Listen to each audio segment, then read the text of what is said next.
And I'm Thibodeau. And there's three things that we love doing: eating boudin, eating crawfish, and watching WGS-TV.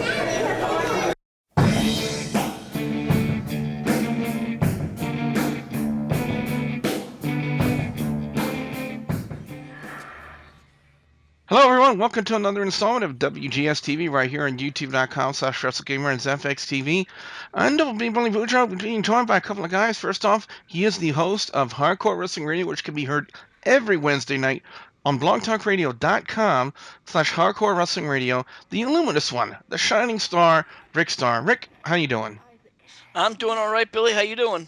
I'm doing just fine. And ladies and gentlemen, he is Fenwick the Mouse's dominatrix. Chris Rogers from Rockin' Waves 11294 is here. Chris, how you doing tonight? God damn, my ass is sore. I mean, hi, how's it going?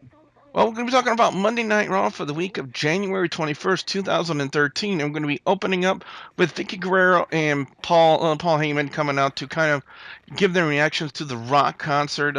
Vicky Guerrero still upset over the Rock, making mention of her in that little parody of Eric Clapton's. Rick, what is the actual name of the song? Because I know of Eric Clapton. I don't know too many Eric Clapton songs. The song is Wonderful Tonight, and it was a parody, and, I'm sorry, I just wasn't a big fan of that segment, but go ahead. Okay, and then also had The Rock making mention of the fact of Paul Heyman having, well, you know what, Chris loves saying it so much, I'm going to let him say it. Chris?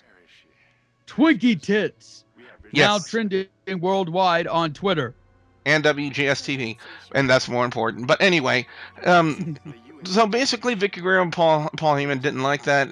So Vicky Guerrero, as managing supervisor of Monday Night Raw, decides to ban The Rock from Monday Night Raw and made mention of the fact that if he does show up, that he will be arrested on site. And next thing you know, we see The Rock backstage with 3 police officers, and Rock pleading his case, saying, you can't keep me in there. The Rock's got to go in there. He's got to electrify.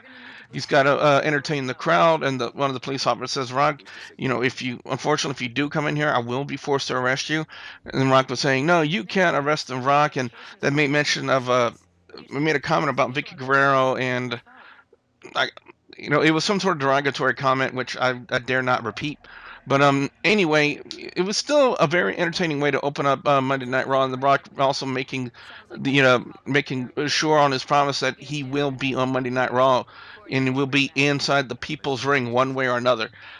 Very entertaining way, very interesting way to start off for Monday Night Raw. I'm gonna go 4 out of 5. Now, Rick, we get the introduction of the Beat the Clock challenge, when the winner of this challenge will get to pick a number, his own number, for the Royal Rumble, and we started off with a very good match, did we not? Yeah, we did.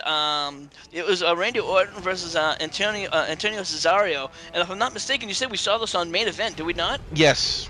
Yeah, and this was a really great match, and it was longer than most Beat the Clock matches. Most Beat the Clock matches usually last 4 or 5, 6 matches. This match went up to, if I'm not mistaken, past the 11-minute mark, and that's usually a rare. So that can tell you right off the bat that, of course, both of these guys are not going to make that Beat the Clock. They're going to beat out.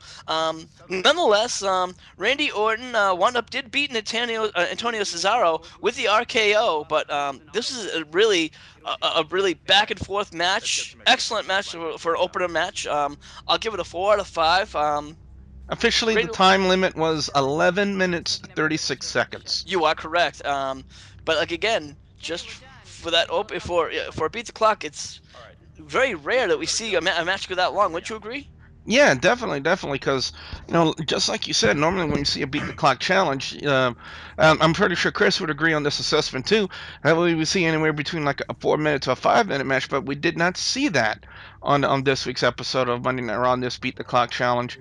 But Chris, up next we have the number one contender, the former World Heavyweight Champion, the Big Show, in action. Did he have a very tough opponent? We pretty much called it right when we heard radio something I'm not going to say because I don't know the rest of the words except this gibberish. But anyways, Big Show against Zack Ryder. Need we say more? Big Show delivered the knockout punch or weapons of mass destruction, or whatever he wants to call it this week, and basically beat Zack Ryder. And then he delivered a promo that was like, "This is what's going to happen on Sunday," and started counting. Apparently, he only knows the numbers 1 through 5 because he got as high as 5 before he started saying, "You're gonna what me," or whatever, Mhm. and then left in a snit. So It's very yeah. interesting you bring up that promo. Um, Rick, have you been able to confirm any of this information? Because from the way it sounded from that promo, that the matchup between Berto Del Rio and Big Show at the Royal Rumble is now a last man standing match. Um, I have to look it up at WWE.com, and I have not. There's been nothing. Like I said, up until he made that promo, I have not heard anything. I'm gonna have to give it a quick look, and that's, like I said, the only thing that I heard of it. So I don't know if that was a last minute thing, or maybe they kind of just said, "Hey, that's what we're gonna make it." You Cr- know. Chris, were you taken off guard from the fact that that promo just sounded like the matchup on the Royal Rumble between Del Rio and the Big Show was now going to be a last man standing match? Yeah, because I don't remember them making any mention of it in previous weeks. So I was kind of taken off guard. But then again, I'm not surprised that it's that kind of a match at the Royal Rumble, because that Mm. sounds like a match that the Big Show would do well in. Which is exactly the same kind of match that Del Rio defeated the Big Show to become the World Heavyweight Champion. True. You score for the Big Show Zack Ryder match? Uh, 2 out of 5. We could have called that in our sleep. Yeah, and just for the record, WWE.com is calling it a last man standing match.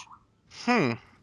So a very interesting piece of information here. Next up, we had Ryback against one of the members of 3MB, the Frontland, the leader of the 3MB, Heath Slater. And needless to say, it kind of went like this: 3MB, all jobbers, and they certainly jobbed uh, to Ryback in this instance. I don't want to really classify Drew McIntyre as a jobber, but the way WWE is just using him, this is just a total misusage of his talent. They had such a great gimmick with him being the chosen one when he had his run with the Intercontinental title, and I don't know why WWE just would not build on it. And I'm getting some sort of a feeling that Rick wants to jump in and talk about that real quick. Um, yeah. Hold on, I think we had one sec. Well, while Rick is talking about that, let me talk about the matchup and the way it finished. As soon as Ryback hit the meat hook clothesline, the other two members, Drew McIntyre and Jinder Mahal, got up on the ring apron, hoping to interfere in the match. They end up eating a clothesline, and then Jinder Mahal decides to come in the hard way, courtesy of Ryback, and Ryback just throws him into Drew McIntyre, who was on the ring apron.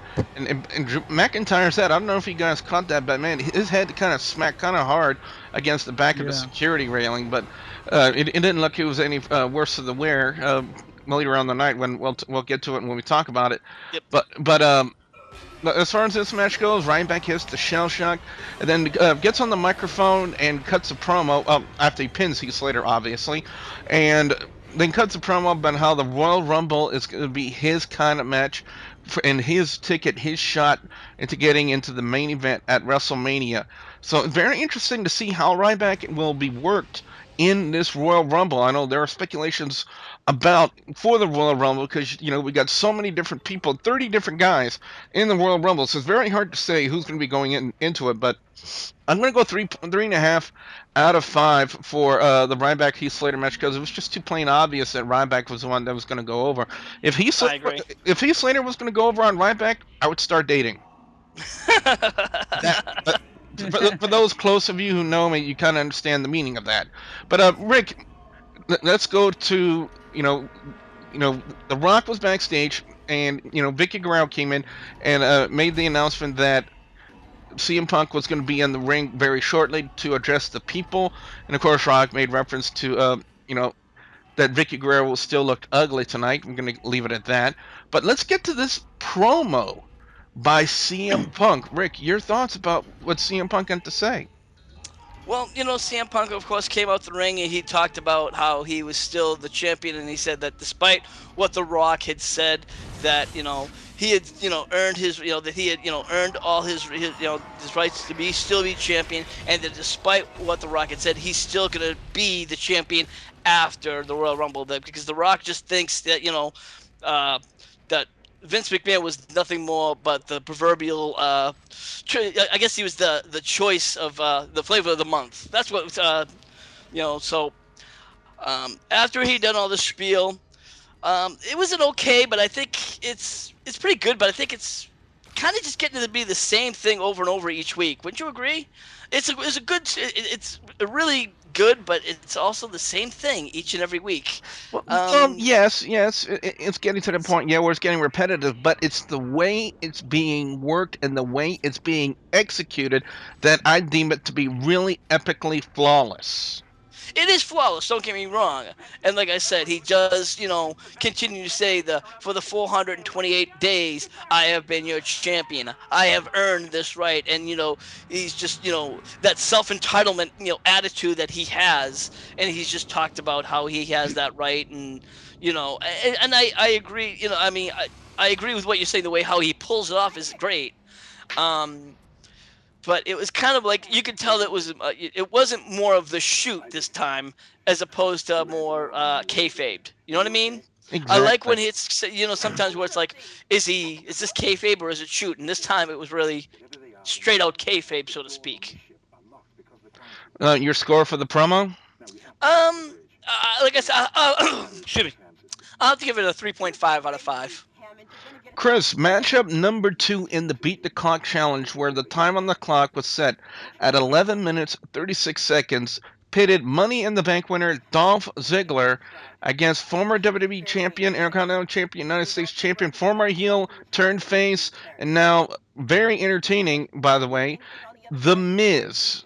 And a matchup we seen a couple of months ago on Main Event, which was very, very, I believe it was like after Survivor Series, we had on the Main Event, we had Dolph Ziggler and The Miz, and it was very, very well done. And do we have a repeat performance in this match number 2 of the Beat the Clock Challenge?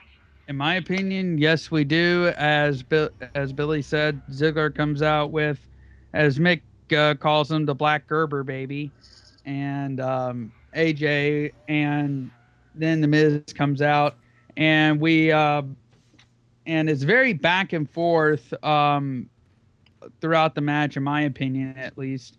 But Dolph Ziggler wins and sets a new time to beat 10 minutes and 56 seconds. And it was kind of shocking to me because I thought the Miz would win it, but of course Ziggler always has to have help from the Black Gerber baby, and so thanks to them, basically Ziggler won. So, but all in all, it was an okay match in my opinion. I have to give it about a 3 out of 5. Next up on Monday Night Raw, we had a graduation ceremony, and it was one of the weirdest graduation ceremonies I have ever seen, ever, in the history of the graduation ceremony inception. And that was Kane and Daniel graduation celebration. Apparently now they're the first 2 people to graduate from Dr. Shelby's anger management. But apparently, the valedictorian hasn't been chosen because apparently Dr. Shelby doesn't do grades like that.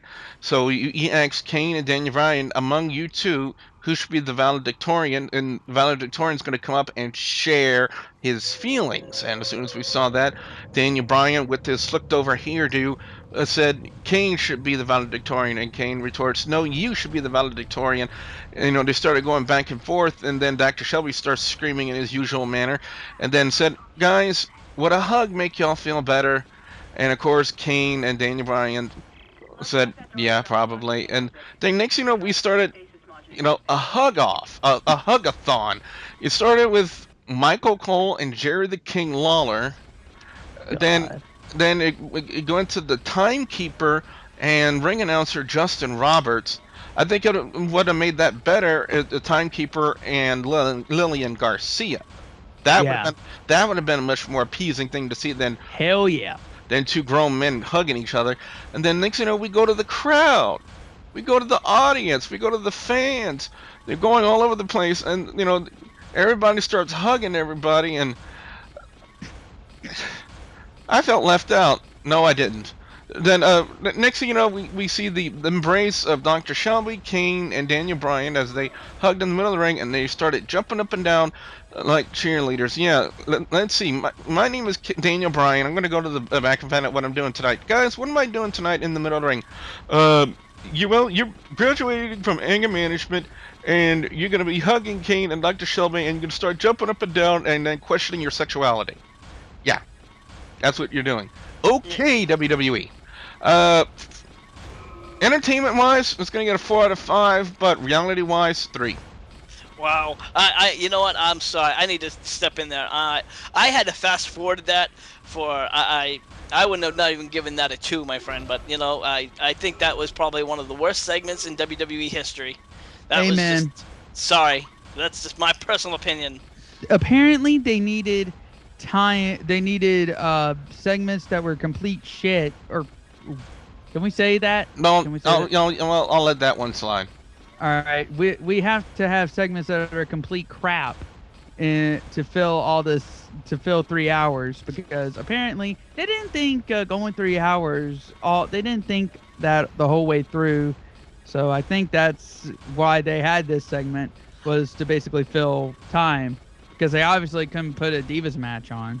Or either that, they're trying to get Bruno Sammartino, in the Hall of Fame. Well, speaking of that, the new Divas champion, Rick Caitlyn, was in action against Alicia Fox. Your thoughts on the match? Yes, this was a non-title match. Unfortunately, I hate to say it, but I don't think Alicia Fox is worthy of a title match. But that's besides the point. This was an okay match. I do think Caitlyn is a great wrestler, and I think she kind of held this match pretty good.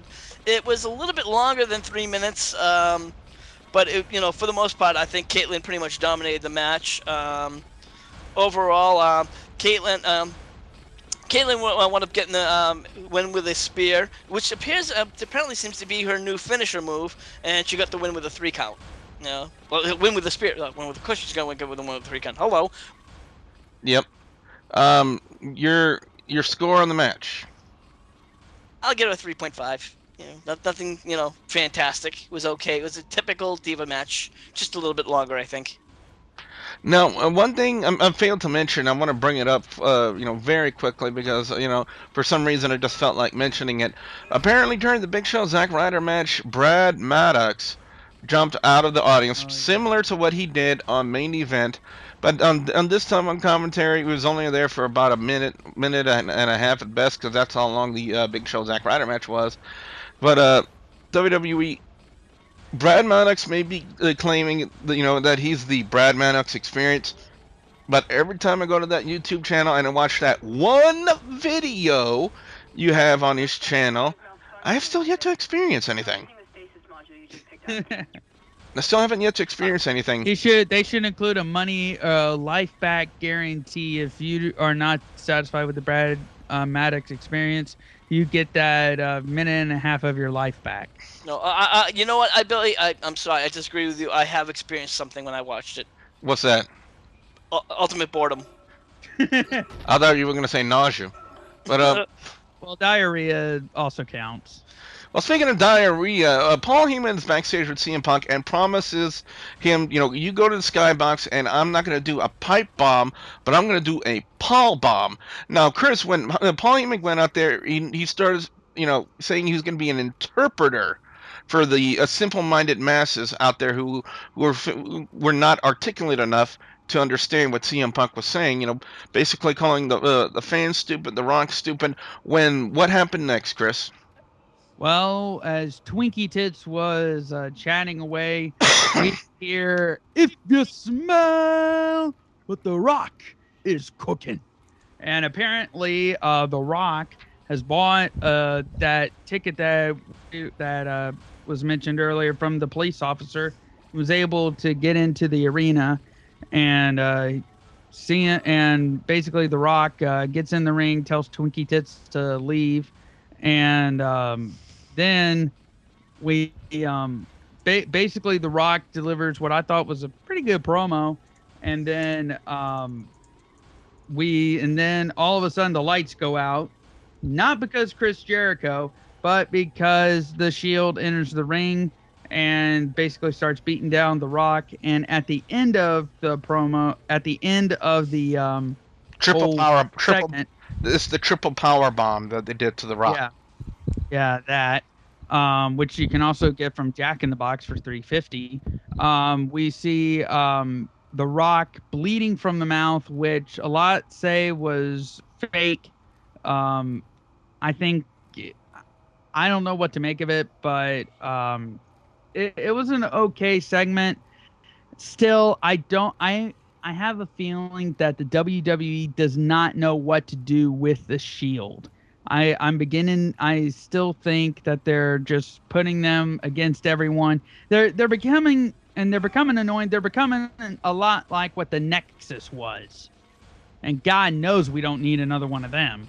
So basically, I mean, I think, but also I think well, no, wait, that comes up later, the whole Mr. Chairman thing. But yeah. Could have been the segment would have been better without the Shield. I give it a 4 out of 5. Rick, I gotta ask you this question: the Shield's attack on The Rock, expected, anticipated? I'll be honest with you, I wasn't anticipating it there, but now that I see it, they probably did that because we saw a later on segment, which I'm sure you want to talk about for the obvious reasons. If you want to talk about that. Well, it was backstage. CM Punk and Paul Heyman were walking there, and they were pretty happy with themselves. And when they run into the chairman of the board, Vince McMahon, starts making a comment that, you think you're smart. And CM Punk, with the funniest look I have seen him do ever, said, yeah, I think I'm pretty clever. Yeah, I'm very clever. And just gives Vince McMahon the weirdest look. And there we get the added stipulation that if the Shield interferes, it's basically what it was, because I know that a lot more was said, but apparently the bottom line of this the segment backstage was, if the Shield interferes in the Royal Rumble match between the CM Punk and The Rock for the WWE title, that Vince McMahon will strip CM Punk of the championship. Well, I think that obviously means straight up that we're gonna see a fight, because that means that they're not gonna show up. So I think that says all along that, of course, that CM Punk and the Shield are, working, have been working all along. I think that's why they've been kind of attacking everyone, and, defending CM Punk. I think, at some point in time, we're going to see the Shield work as, start wrestling matches. Because we haven't really seen them wrestle a real match aside from that TLC match. Am I not correct?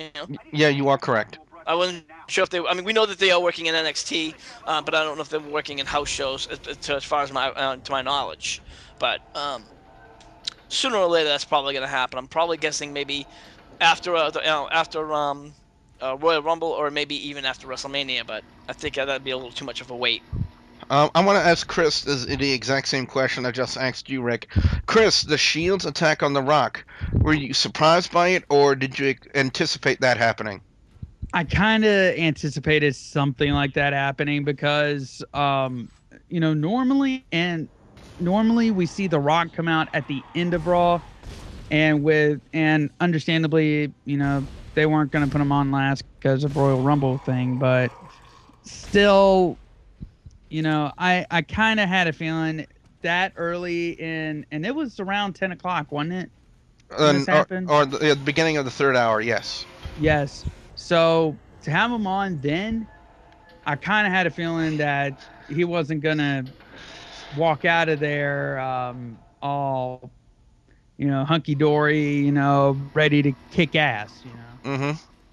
I knew that something was going to happen.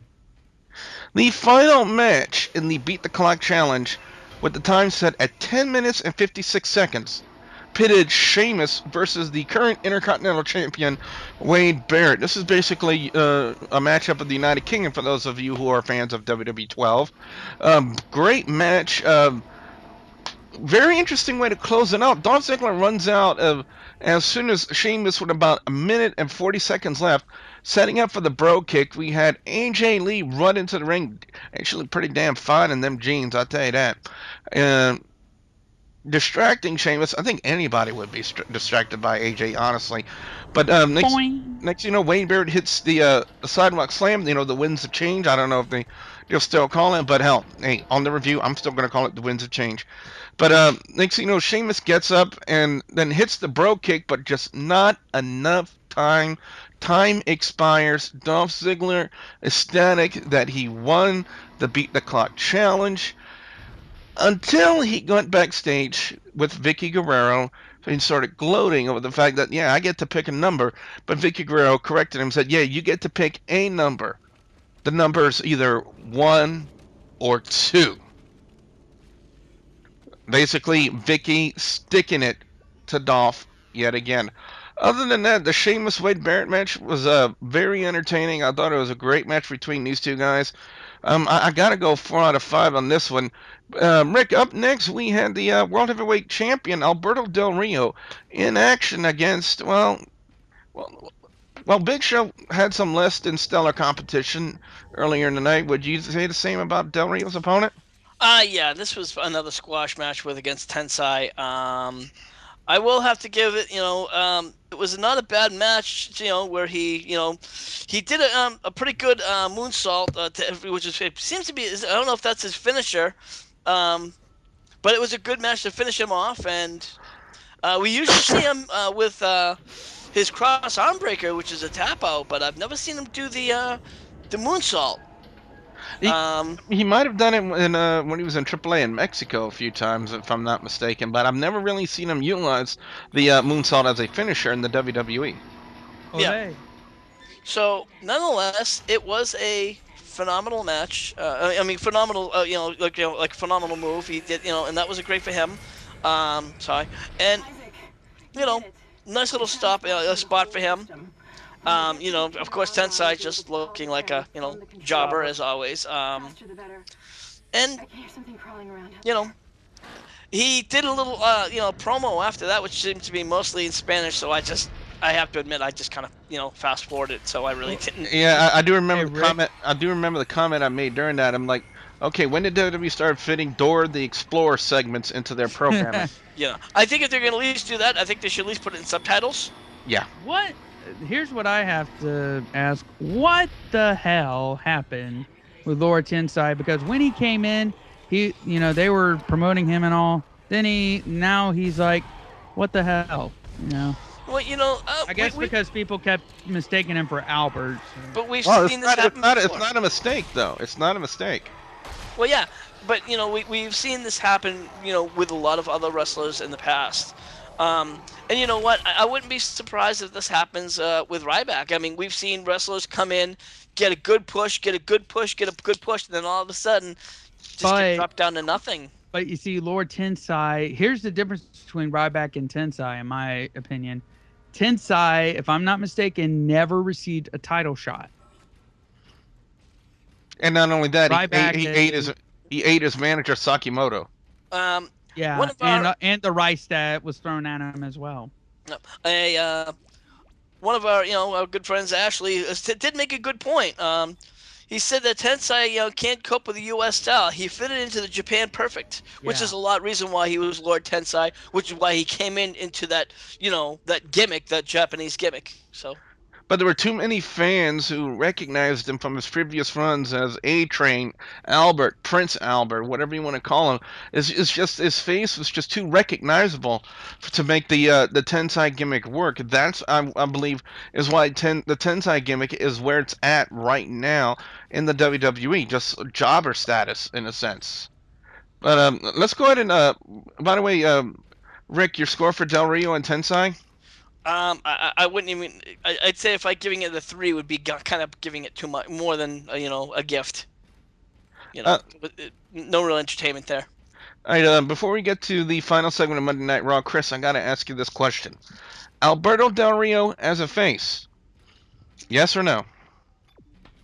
Definitely, because I mean, I certainly am glad that WWE went ahead and made that face change for Del Rio because, uh, in my opinion, the heel, yeah, hit and miss, but the with face, I totally I totally think that he is doing better as a face, and is working better as a face.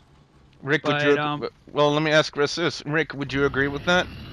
Yeah, I do. And right now they're doing the point where he's kind of becoming like the Latinos people's champion. And as again, Ashley said, see. Yeah, Daniel Bryan's gone Spanish. Somebody get him a burrito for God's sakes.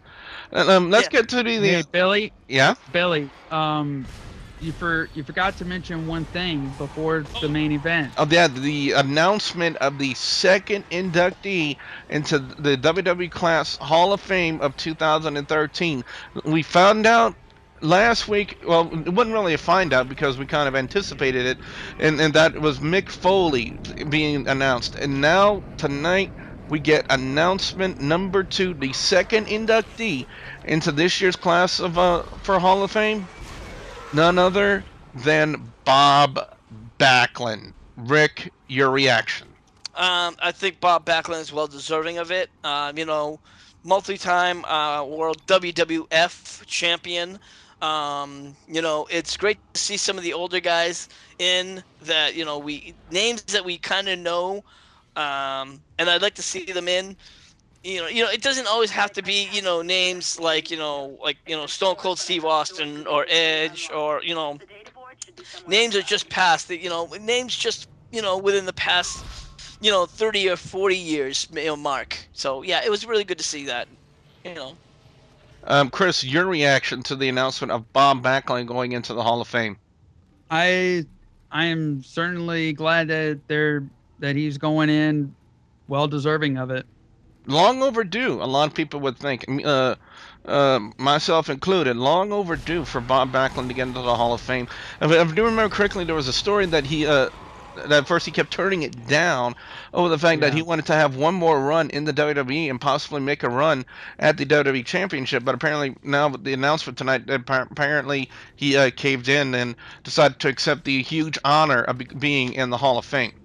Because he would, well, basically, I mean, I couldn't even see him as WWE champion again. One, because he's old. yeah, Yeah. I have to agree with Chris right there. There's only a certain age that you get to. I mean, seeing Bob Backlund as WWE champion is like seeing Mae Young win the Divas champion. Ugh. And that's the truth. I Yeah. mean, it's not even a matter of growth. It's just that you get to a certain age when how old is old enough. I mean, we heard about rumors about Ric Flair, listen. yeah, but this even been a recent rumor about Hulk Hogan trying to go for the TNA World Title. Ugh. And it's just come on, and when is enough enough? Who knows? Who knows?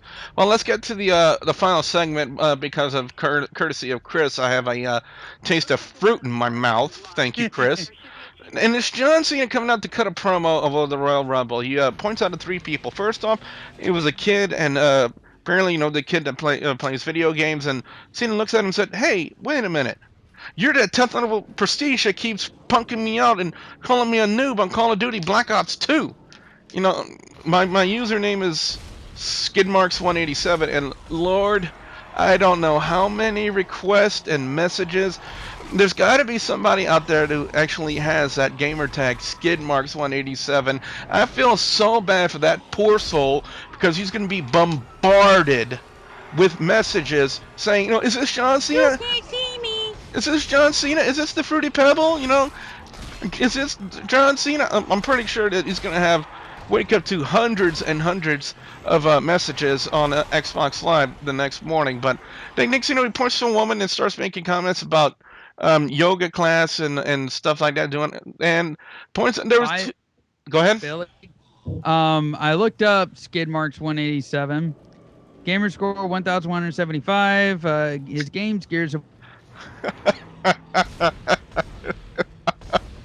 He's a legit. 10 and Army of Two TFD. You know, I'm sorry. I would not be proud to have that, that gamer tag, skid marks. Yeah. Let alone 102, which means there's like 101 other people who have the name skid marks. Yeah. It's pretty scary. But again, I feel so bad.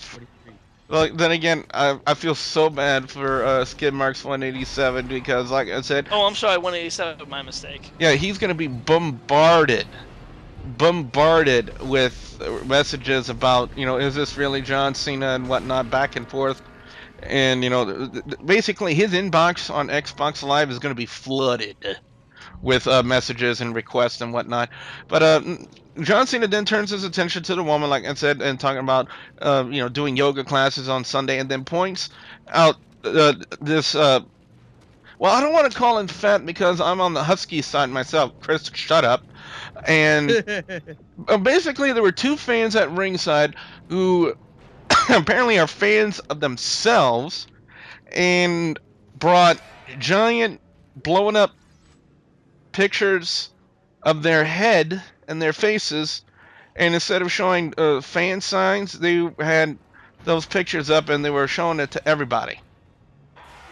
Yeah, I noticed that they did that at the beginning of the show, and then he was talking about the blow-up doll.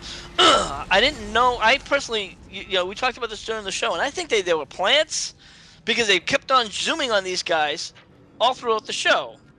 Now, I don't know what that's all about.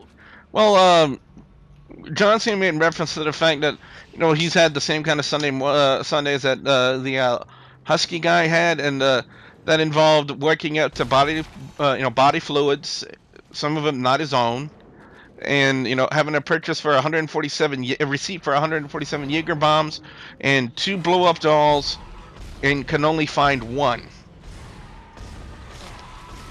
I never in the history of mankind have ever heard of a man being raped by a blow up doll.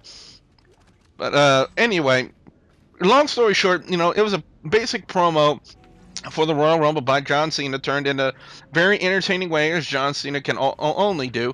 And then he gets interrupted by Sheamus. Sheamus saying, Cena, that was a very interesting and a very passionate yet weird speech you made, but you got one thing wrong, fella. You ain't gonna win the Royal Rumble. I am. And then next thing you know, the primetime players, Darren Young and Titus O'Neil, came out. Titus O'Neil threw a flag on the play, and boy, I miss the old days of WGS Radio where I could have just queued up that clip. But anyway, the other guys will know what I'm talking about. Then next, the players get interrupted by Randy Orton, who then gets interrupted by The Miz, who then gets interrupted by Antonio Cesaro, who then gets interrupted by 3MB, and then apparently there was a microphone shortage. Then, because they're probably just telling the guys, we don't have any more microphones. Just go out there. And we had a big melee brawl to end the go home show for Monday Night Raw, which I think was a great way to end the show. Get everybody excited and start getting them the feeling of the Royal Rumble, because the Royal Rumble is one of my favorite pay-per-views of the year, and I'm definitely looking forward to it this Sunday on pay-per-view. No plug, because I'm definitely not going to get anything from mentioning it, but I'm still going to mention it. Overall score on Monday Night Raw this week is going to get a 4 out of 5 from me. The go-home show from Monday Night Raw. The Vicky Guerrero, Paul Heyman opening with The Rock backstage with the cops, it was okay. Randy Orton and Antonio Cesaro, great match, setting the bar for the Beat the Clock challenge that night. Big Show and Zack Ryder, okay, again, like I said on my main event review, Brad Maddox, stay the hell off of commentary. And good thing he didn't read any promotional things, because he probably would have screwed that up, because he did on main event.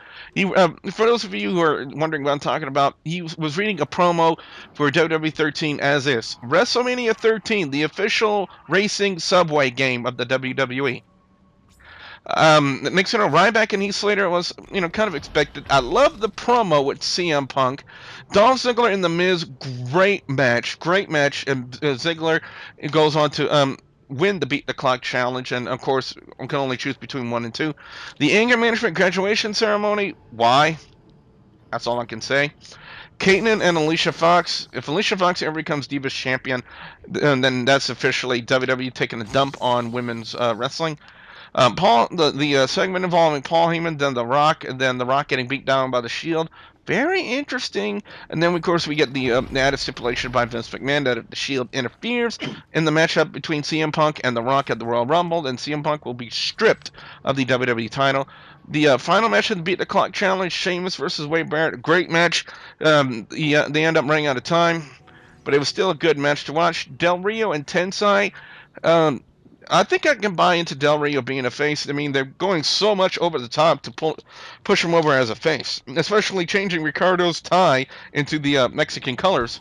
And then the final segment, like I said already, I thought it was a great way to get everybody amped up and ready for the Royal Rumble. So, the overall score from me gets a 4 out of 5. Let's go to Rick Starr first. Rick, your overall score and thoughts on Monday Night Raw this week. Well, first off, I'm going to just say there were some segments that I did like. The Beat the Clock challenges, I liked that they weren't squashes. I liked that they kind of stretched them out a little bit. Excuse me. They did just stretch them out a little bit more, made them a little bit more of like who's really going to win. So that was definitely a plus for me for the show. The Punk's promo, like I said, was getting a little bit dry on this one because, sometimes, again, it was more kayfabe-ish than a shoot. But again, like I said, Punk can always still, throw out a good, promo when he really wants to. The Rock, he's just The Rock, nothing special there. As far as the Big Show and El Del Rio matches, the squashes, nothing special there. And I'll just say the go home segment, not too bad. I'll have to just give it a 3 out of 5. So this Raw could have been just a little bit better for a go home show. Chris Rogers from Microwaves 11294. Your overall score and thoughts on Monday Night Raw this week. Well, let me just say it really does set the pace for the Royal Rumble this Sunday. I'm really looking forward to it this Sunday on pay-per-view, which, by the way, you can order right now by calling your local cable company and buy online or on your mobile phone or on your tablet device. DX promo style there. But, sorry. But, he was reading it from his wrist. Yeah. Or, by the way, while you're there, you happen to pick up the Rise and Fall of WCW, you can do that, or on WWEshop.com. But anyways, I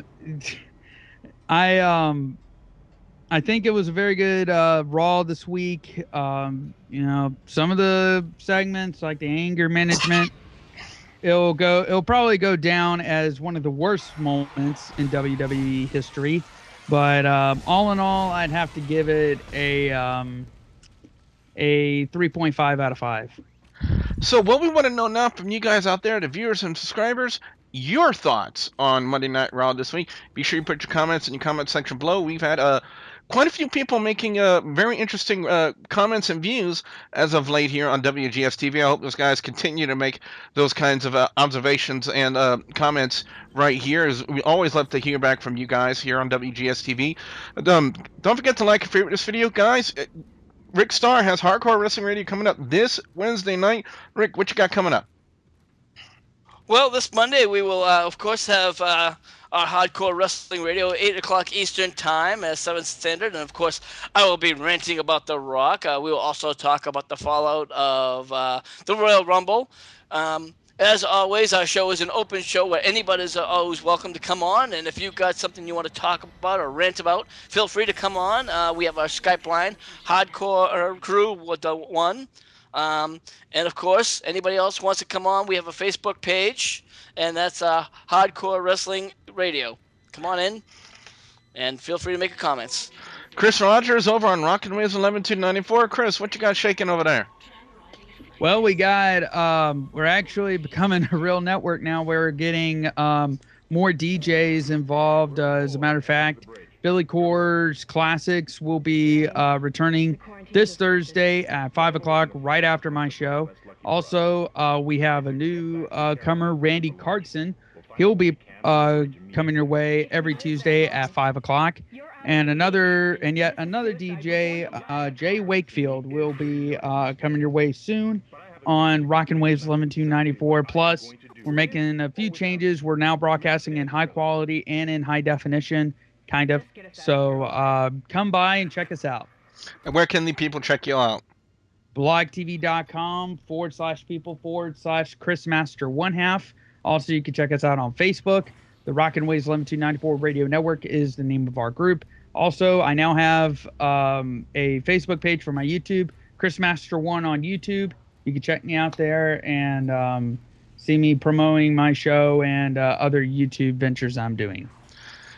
And don't forget to please subscribe to youtube.com/WrestleGamer and youtube.com/ZFXTV Network. So for the Illuminous one, the Shining Star Rick Star, and Chris Rogers from Rockin' Ways 11294, I'm Double B Billy Boudreaux saying thank you very much for watching. How many people does it take to inspect an arena light bulb set? Only one. Woo woo woo. You know who.